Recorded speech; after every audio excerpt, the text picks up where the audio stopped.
in the providence of God, what I didn't realize when I began working on How Far to the Promised Land was how much kind of our particular generation going to be struggling with issues of trauma and deconstruction arising out of trauma. So I know that's a big question that I don't want to pursue in full, but a lot of the questions I felt like our that we've been asking over the last few years is, given how these things have happened to me, how do I make sense of God? And I feel like sometimes when you're in that situation where you're trying to make sense of where God is in your narrative, throwing a bunch of Bible verses at someone isn't the story, isn't what we need to tell. What actually we need to do is we need to see how God comes into the life of a particular person.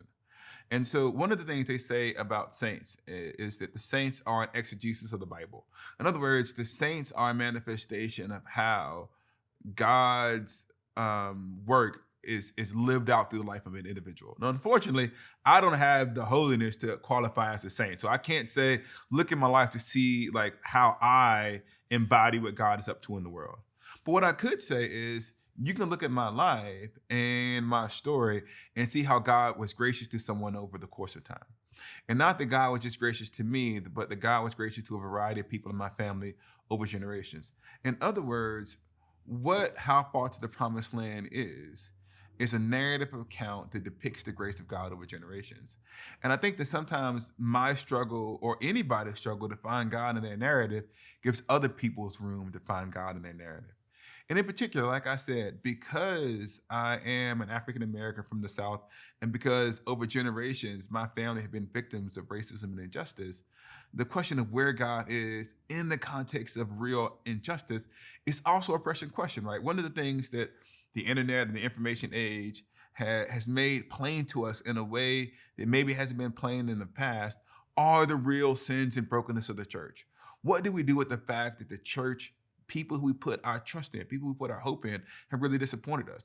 How do we deal with the fact that sometimes people whom we love or are close to us have disappointed us? I can't give you an answer in the sense that I can give you a Bible verse that makes all of those problems go away. And I believe the scriptures are important. We should have them. But what I can do is invite you into a journey where my family wrestled with this question. And that wrestling wasn't just a wrestling of how does God make all of this go away, but where God is in that narrative. And I guess what I would hope to say is that each one of us takes the time to sit down and ask ourselves, where is God in my story? Is what seems like a series of chaotic events that are these traumas that have debilitated me and have wounded me forever, is there a possibility not that God willed those things, but God was there in the midst of those things?